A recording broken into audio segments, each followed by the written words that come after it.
So we are starting with the first chapter, that is Introduction to Satellite Communication. So I'll start with first question that I want to know. These are some questions which I want to ask. The first three questions I have put it on this Mentimeter. So what you need to do is you need to go to this menti.com, just log in and use the code 7937725. Okay, and the question was very visible. I'll just stop this share and share the question. So the first question, that is, have you thought of a world without satellite communication? What will be the world without satellite communication? So what you need to do is just go to this menti.com, type this code 7937725, and you can write your answer. That will be displayed on the screen in front of you. Is my Mentimeter screen visible, Rashmita ma'am? Yes, ma'am. Yes, ma'am. It's visible. Okay. So all the students, I request you to just devote few minutes so that we can come at one page to understand where and what. Yeah. Dark and silent. Okay. What else? No communication, no updates of surroundings, no innovation, connectionless world, food without salt. What does it mean? Orthodox, empty. So no communication is coming as bold and big, that every one of you feel that there will be no communication if there is no satellite. Very good. 19 people have responded, 20.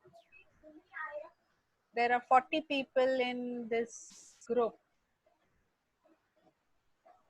No maps, correct? No weather updates, no weather reports, no launching of satellites, of course, no GPS, weather problems. How can weather problems be there with no satellite communication is there? Okay, 23 people have responded, majorly becoming no communication. Let's stop it, okay?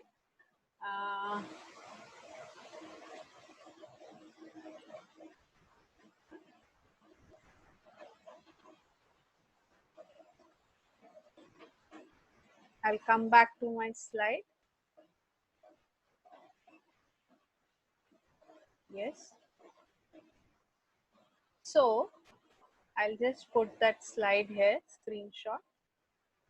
Yeah, these were your answers regarding what will be the world without satellite communication. Will be like no communication, pre 1960s connectivity, perfect. Then no updates about weathers, no updates about surrounding, defenseless countries. I actually don't understand that. GPS problem, zero updates, no maps. So orthodox, yes, because of satellite communication, many mysteries have been resolved. So what do you feel is no communication? I will not agree with this, because before satellite communication came into existence, we had communication, your terrestrial communication, right? So basically you had your copper cables being laid from one point to the other, you had telephone lines, and these were helping for the communication to travel from source to the destination. Now the point is, why did we need then a satellite communication? So if I talk about satellite communication and terrestrial communication, the difference between them is satellite is a body which is in the space at a very high altitude and therefore has a large coverage area. Basically, coverage area means it can communicate with the large number of people in the area on the surface of the earth, and can hence communicate with large number of people compared to terrestrial, and has a larger bandwidth.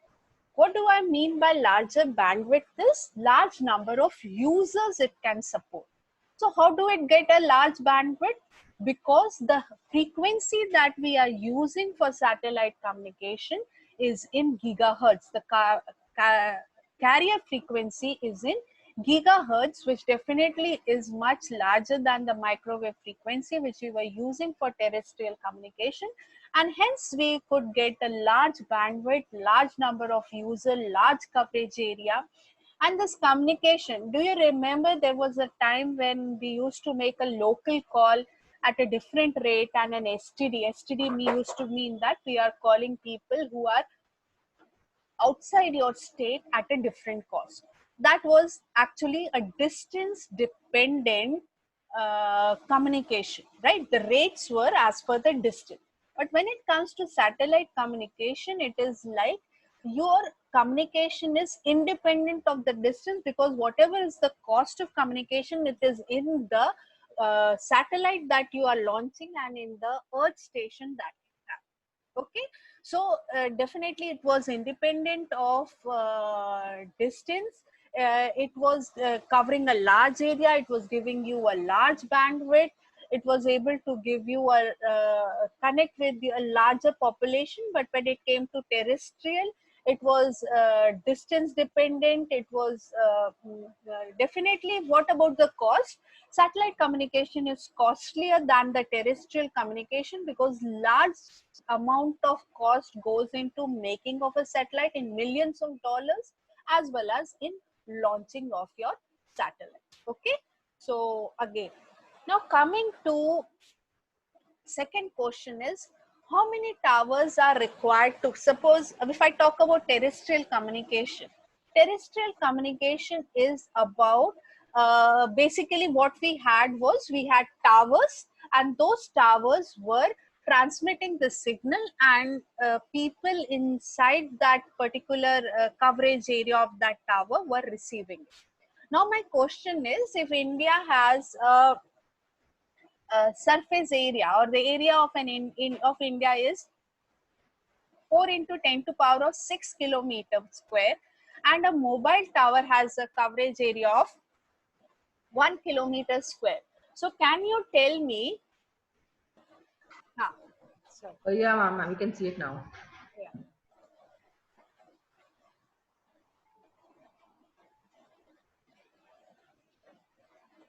Yes, student, 9 seconds.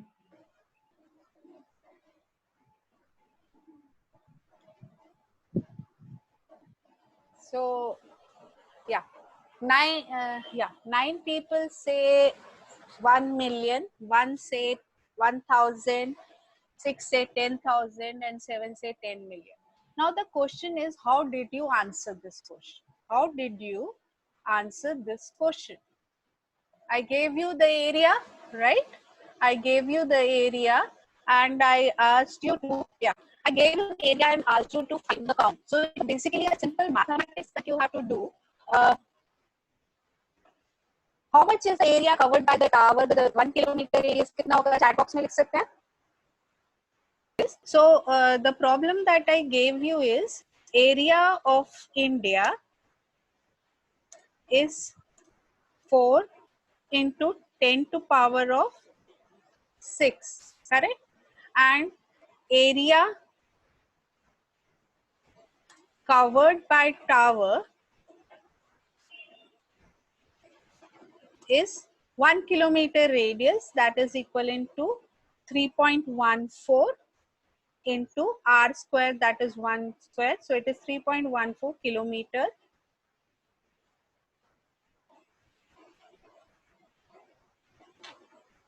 kilometer square. Okay, so the number of towers will be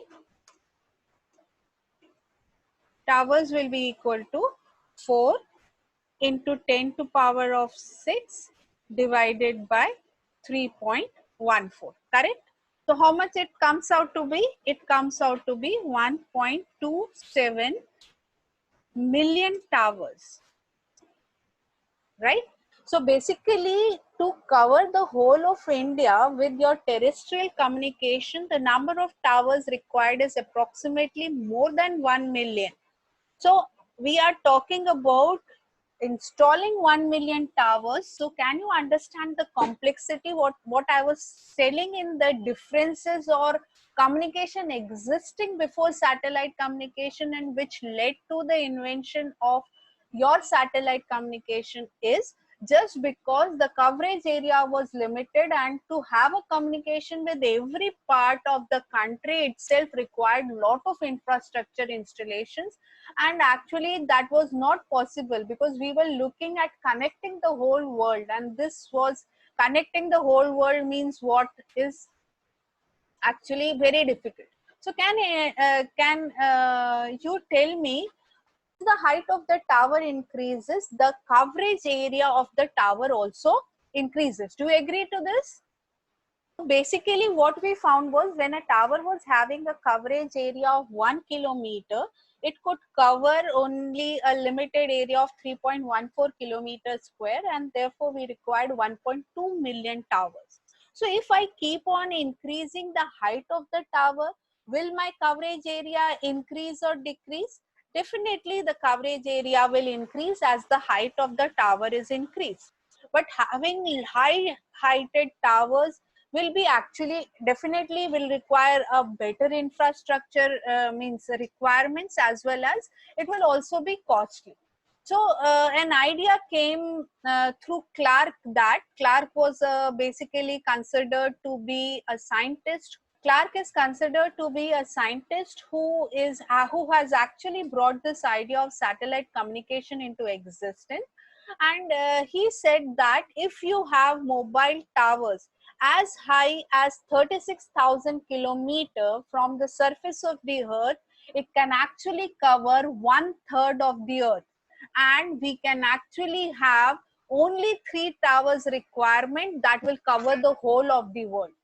So that was just a study. He just thought of it that something at an altitude of 36,000 kilometer has a capacity to cover 1/3 of the earth, and hence the number of towers required to have a worldwide communication will be very much reduced as we keep on increasing. But he himself said that it is not possible to keep something at such a high altitude.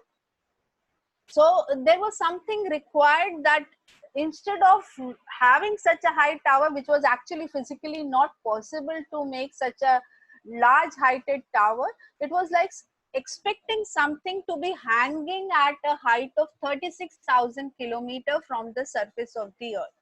And it was expected, he even said that those 3 towers should be placed at the edges of an equilateral triangle, that is 120-degree apart from the center of the earth. If we are measuring, they will be sufficient to cover the whole of the earth's surface. So that was actually the first thing that came, was how these satellite communication will take place. I hope this is clear. So what is the difference between satellite and terrestrial? I already covered that satellite communication had a large coverage area as compared to terrestrial. It was not dependent upon the cost, was not dependent upon the distance with which it was communicating. But anything inside its coverage area, the same amount of cost was occurring. It was costly as compared to terrestrial communication, because what was happening was there is a large cost involved in making of a satellite and also on the launching of the satellite compared to terrestrial communication. Okay. So let's start with the first part that talks about the history of telecommunication. So telecommunication system was existing, which has made the communication possible. Before telegraph and telephone, what was the way of communicating was face to face or writing a letter, which somebody has to travel and take your letter to the destination. As we all have seen, in olden days, birds were used for carrying the papers to the destination. So satellite communication, as somebody clearly rightly said in the first Mentimeter question, that what would have been your satellite communication without world would be before 1960, because in 1960s came the first concept of first passive communication satellite. Passive means what? They are not active in communication, they are just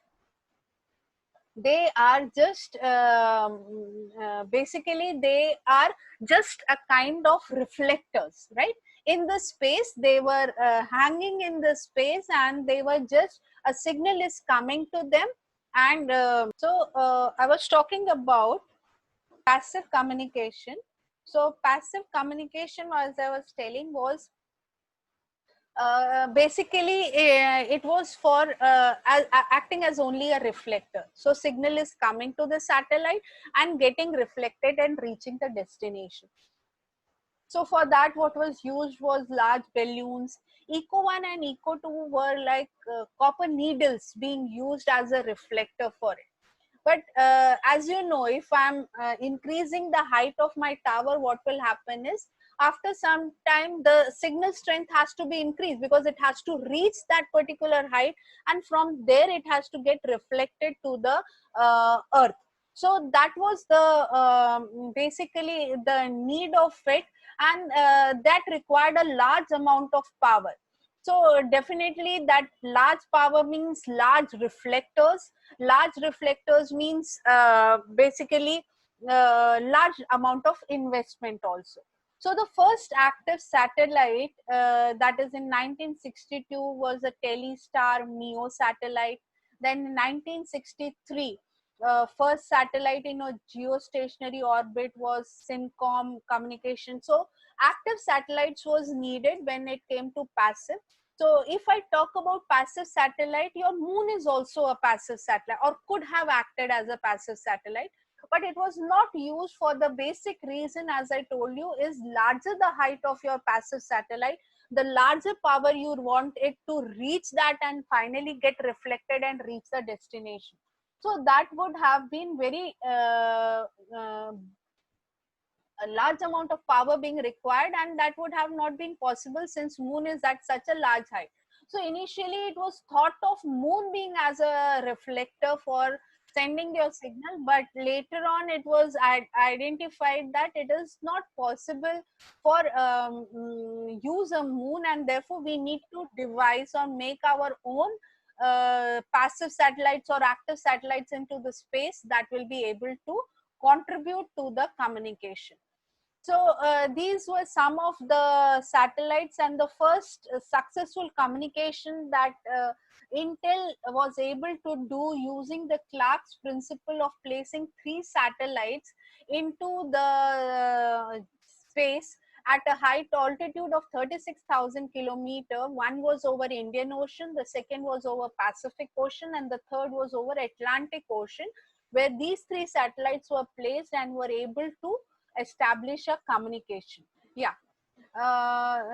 Initially in 1800s, basically your communication started in 1800s with the telegraph, and telegraph were using the copper wire, as I had already told. They were only used for carrying the voice. So when we came to satellite communication, we were not only looking at voice being transmitted, but we were looking at other form of information to be transmitted, like data, the video, the images, all that needs to be transmitted. So we were looking at a better form of a communication, which how we'll be able to provide that. These telegraph were able to send only the voice because of the limited bandwidth. But when we are using a high frequency for transmission, the bandwidth has increased and hence could help us to transmit a large data which was requiring a larger bandwidth, which could be other than simply a voice, that could be a video, or that could be a images being formed. So in 1945, the high frequency radio was the only available method for transcontinental distance, that is a long distance communication, that is a short wave. It was operating at 3 to 30 megahertz. So you can just see the bandwidth that it was able to provide was in the range that is of the short waves, and it was not reliable and could was getting affected by sunspots as well, because sunspots were adding the noise to these signals, and ionosphere disturbances, because these waves were interacting with these ionosphere layers and getting disruptions and were getting deflected to the wrong direction also. So that was a problem, and therefore we were looking at the frequencies which had a higher energy and were not getting deflected by. That is the reason when it came to satellite communication, your frequencies were very high. That means higher is the frequency, the higher is the power that they are carrying. So these problems which I have listed with the earlier communication, with the change in frequency, it was able to provide us a larger bandwidth. Higher microwave frequency that we were using had a higher energy and could pierce through the space, right?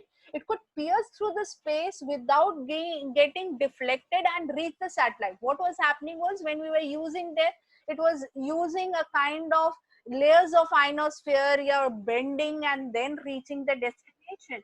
But that was not possible. That was not happening when we were using a satellite communication which had that capability to actually pierce through the space because of high energy, high frequency that it was using, and larger number of user, larger coverage area. That gave it an advantage that lot of research started taking place, and people were looking for a solution which could be actually able to communicate with the areas where you could not establish the terrestrial communication, especially the hilly area, the terrains where you could not lay down your cables, right? So there was a problem that anytime you are not able to communicate with that area. But with the satellite communication, it came into the coverage area of the satellite and it was easy for you to communicate with it. Okay. So this I had already told you, 1945, this wireless world is what article Arthur Clarke wrote. I had already informed you about it. And he told that, he suggested that a relay satellite in equatorial plane, right? This height of 36,000 kilometer is our geostationary orbit, and when it is aligned along with the equator of the earth, we call it as an geostationary. That is, it is aligned with the equatorial plane. And but as I told you, he himself said that it will be very difficult to place anything at that such a high altitude, was his interpretation. So some of more things about satellite communication is how it started was that we had satellite communication began in 1957 by the launch of first satellite by Russia by the name of Sputnik. The shape of the satellite was circular, right? It was simply a circular so that it was evenly launching would be easier because of the shape. And the first satellite so after that, the USA also launched its first satellite with the name Explorer 1 in 1958. And using this satellite, the first message of in December of Christmas message of the president was transmitted through, that is the first communication voice was heard through a satellite that happened. And the first commercial satellite, as I told you about the Intel, they were the first to have a commercial satellite by placing it at the three location of Indian, Pacific and the Atlantic Ocean. And India launched its first satellite by the name Aryabhatta in 1975. Okay, so how these satellites were getting the energy was through the solar panels, as you already know. And the frequency band that was used was 64 gigahertz, that is called as a C band. We will come to, as right now what we are using is K band, that is 1412 gigahertz. Why these two numbers, right? I am not saying it is 6 gigahertz or 4 gigahertz. I am saying about two frequencies, that is 6 and 4. They are called as uplink frequency and downlink frequency. Because in satellite communication, we don't have one frequency from the source reaching the destination. It is one frequency for having a communication from the earth station to the satellite and from the satellite to the earth station. It is important that we have the two frequencies because that helps us to have a better communication. Because what happens is satellite is only one repeater. How many repeaters what do you mean by a repeater? A repeater is nothing but it is you must have studied in your principles of communication. Repeater is nothing but a node or a center where a signal comes, where your signal is boosted up with respect to its shape, its amplitude, its timing, so that the signal to noise ratio can be maintained. That is because with the noise, what happens is signal broadens up, the amplitude reduces, there are a lot of delays getting added. So these nodes, which we call it as repeater, remove all those noise factor and improves your signal strength and resends it so that you have an improved signal to noise ratio. But when it comes to satellite communication, how many repeaters do you have? Your signal is traveling from your earth station, that is the source, to the satellite through the air. That is, air is called as a medium. Do we have any other repeater there? No. There is only one repeater in your satellite communication, that is satellite itself. Where the signal reaches, there the signal is processed and then sent again from the satellite to the destination earth station. So that is actually making your system more complicated, that how much power I should be sending so that the single repeater in my communication, it is the satellite is also called as a microwave repeater because of the frequency band that we are using. And that helps in actually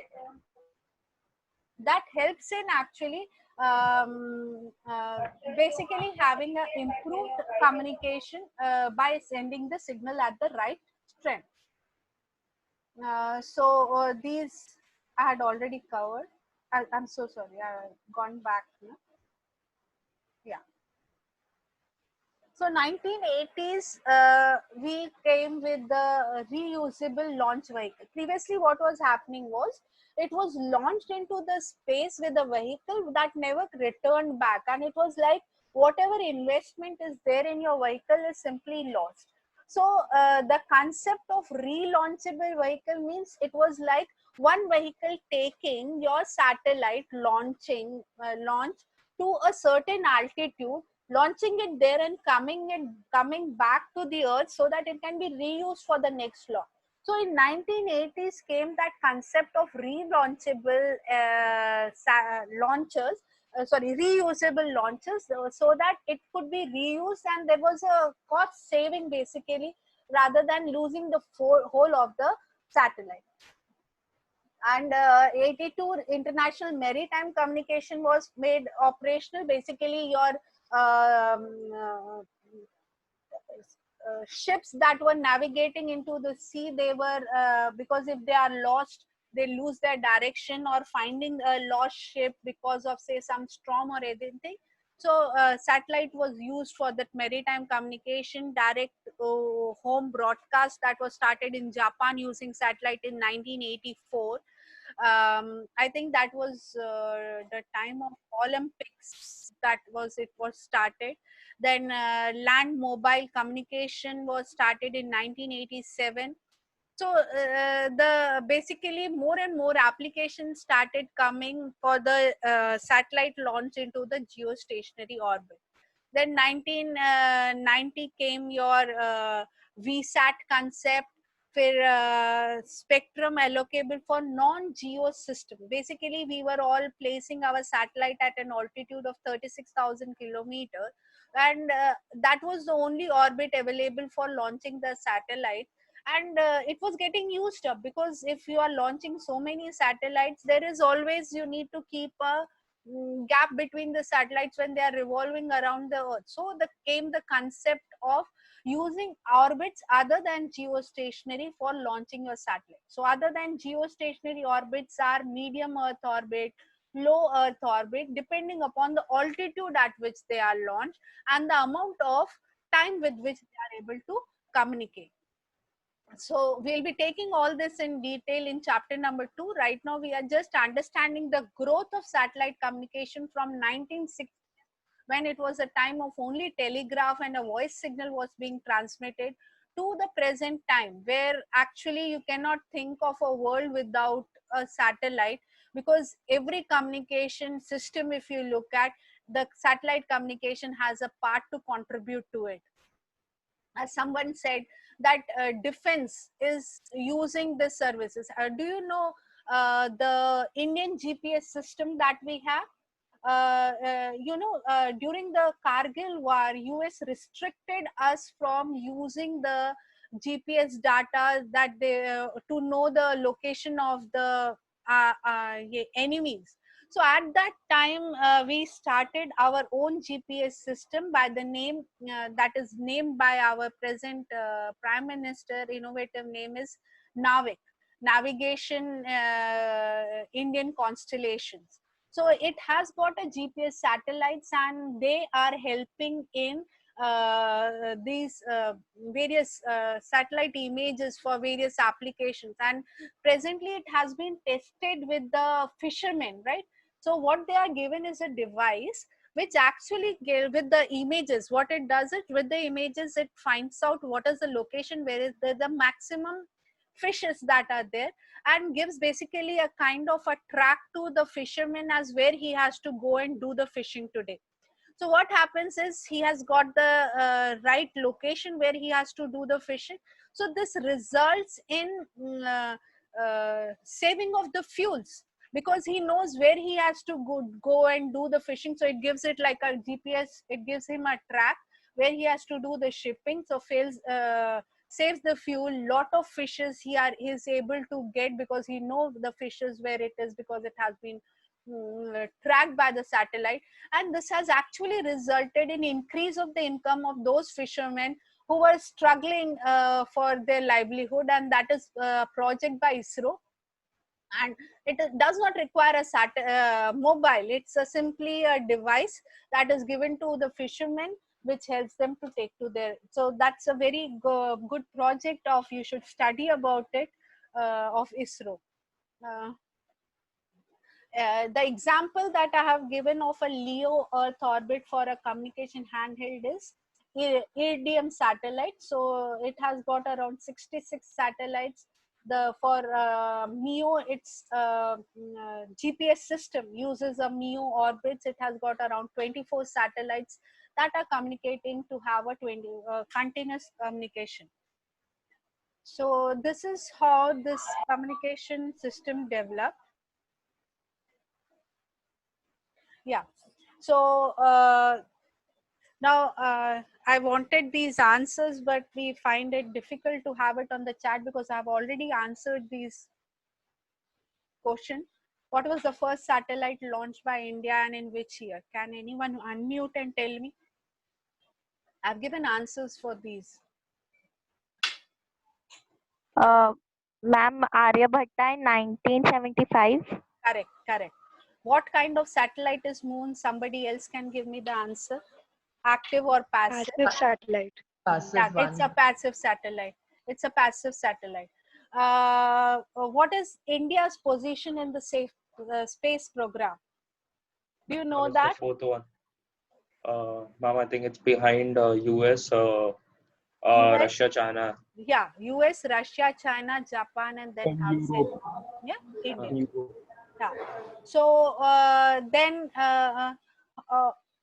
where did Intel place the 3 satellites to establish a communication link? I told the Ma'am, all the three. Geo. Indian Ocean, Pacific Ocean, and Atlantic Ocean. correct. The 3 satellites were orbit. placed. Very good. Indian Ocean, Pacific Ocean, and Atlantic Ocean.